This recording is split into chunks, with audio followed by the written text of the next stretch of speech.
얼마 전 팰리세이드가 공개되면서 온갖 커뮤니티와 유튜브를 휩쓸었다. 우리도 몰랐던 우리의 취향을 드디어 알게 된 것이다. 불과 일주일 만에 2만 대가 넘는 계약고를 올려버렸다. 팰리세이드가 인기를 끌 수 있었던 요인을 심층 분석해봤다. 1. 크다. 2. 싸다. 3. 디자인이 멋지다. 끝. 물론 그동안 크고 싸고 디자인 멋진 차가 없었던 것은 아니다. 하지만 취향이 확고해 미니밴이 싫었던 사람들이 많았던 것 같다. 평소 아무리 사람을 많이 태우고 다녀야 한다고 하더라도 스타렉스나 카니발 같은 차를 가지고 출퇴근을 하긴 싫었을 것이다. SUV면서 차도 크고 승객도 많이 태울 수 있는 그런 차, 소비자들은 그동안 그런 차량을 원했던 것이다. 그런 차가 없었던 것은 아니다. 랜드로버 디스커버리나 레인지로버만 봐도 충분히 알 수 있다. 하지만 가격이 너무 비싸다. 대중들이 접근할 수 있는 가격대가 아니다. 그런데 현대에서 드디어 일다운 일을 해내고 말았다. 소비자들이 느끼기에 가성비도 괜찮고 차도 크고 디자인도 멋진 차를 드디어 내놓은 것이다. 담당자가 누군진 모르겠지만 이 자리를 빌어 칭찬한다. 그 직원한테 보너스 두둑히 챙겨주길 바란다. 티볼리 시승기라 해놓고 팰리세이드만 가지고 주구장창 떠들어서 미안하다. 나도 팰리코인 맛 좀 보고 싶었다. 뭐 어쨌든 믿거나 말거나 팰리세이드와 티볼리에게는 한 가지 공통점이 있다. 새로운 트렌드를 형성하고 시장을 모조리 씹어먹으며 선두주자 역할을 한다라는 점이다. 장담컨대 다른 국산 차들도 앞다퉈 7인승 모델을 내놓을 것이다. 대형 SUV를 이래저래 만들어 밀어붙일 것이다. 수입차 시장에서도 이때다 싶어 할인 폭격을 할 것이다. 포드 익스플로러 같은 경우는 팰리세이드 풀업과 비교했을 때 가격이 거의 비슷한 수준인데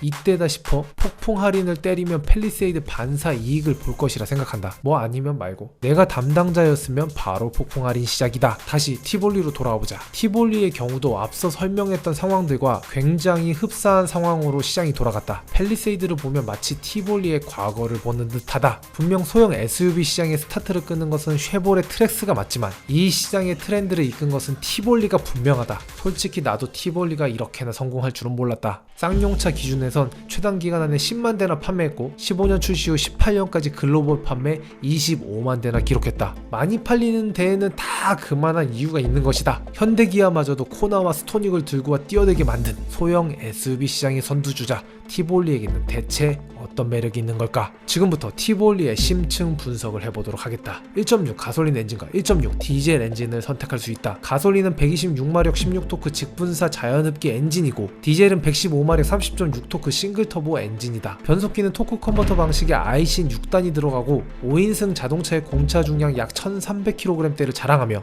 전륜구동과 사륜구동의 선택이 가능하다. 공인연비는 가솔린 엔진이 대략 리터당 11km, 디젤 엔진이 리터당 14km 정도이다. 티볼리는 쌍용을 먹여 살리는 효자 상품이다. 경쟁 모델로는 트렉스, QM3, 코나, 스토닉 정도가 있다. 트렉스, QM3는 길거리에서 보이지도 않으니 빼도록 하자. 자, 코나와 스토닉, 티볼리 이렇게 세 대를 살펴보자. 가격만 놓고 봤을 때는 최저 트림 1626만원, 최고 트림 2553만원으로 스토닉과 코나의 딱 중간에 위치하는 가격이다. 크기를 놓고 봤을 때는 티볼리가 가장 크다. 소형 SUV에게 있어서 크기는 굉장히 중요한 요소다. 작아서 좋을 게 별로 없다. 성능은 코나의 승리, 연비는 스토닉의 승리다. 티볼리가 파워트레인 부분에서는 후달린다. 물론 티볼리 타고 서킷 갈 거 아니니 성능이 뭐 대수겠는가. 직접 타보면서 느낀 거지만 이 정도 급의 출력은 다 도찐 개찐이다. 별반 다를 거 없다는 얘기다. 차주에게 티볼리를 선택한 이유를 물어봤다. 싸고 이쁘니까요. 맞다. 앞서 말한 것처럼 티볼리는 경쟁 모델보다 싸다. 이쁘니까요?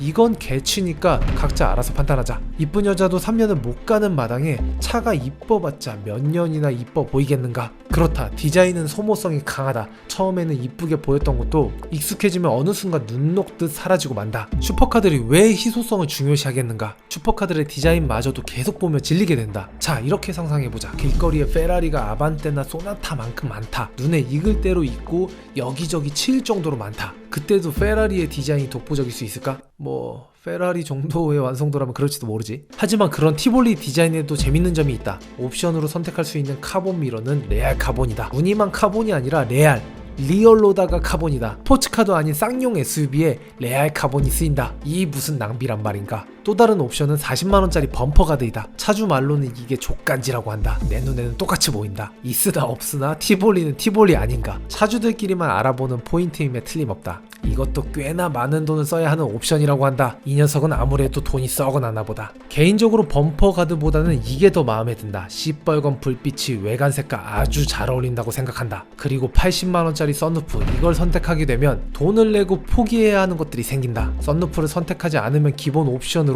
검은색으로 루프 스킨을 씌워주고 검은색 18인치 휠을 장착해준다. 검은색과 빨간색의 조합은 진리다. 하지만 이 차주 녀석은 어리석은 선택을 했다. 80만원 더 얹어주는 호구가 되며 무게중심도 높이고 자체 강성도 낮추는 썬루프라는 옵션을 선택하고 만 것이다. 맞다, 이 차 타고 서킷 갈 것도 아닌데 강성이 뭔 대수겠는가. 승차감은 딱 예상하는 만큼이다. 소형 SUV에게 무엇을 바라는가. 롤스로이스 같은 승차감? 아무리 아름다운 미사옥으로 포장한다 해도 소형 SUV는 소형 SUV일 뿐이다. 그냥 코나나 스토닉과 별반 다르지 않은 승차감이라 확신한다. 휠은 18인치에 215/4R 18 사이즈의 타이어가 들어간다. 타이어는 당연히 사계절 타이어다. 사계절 타이어에게 무엇을 바라겠는가. 딱 사계절 타이어만큼의 성능이다. 내가 시승한 차는 전륜구동 차량이지만 소형 SUV답지 않게 욘WD 차량도 존재한다.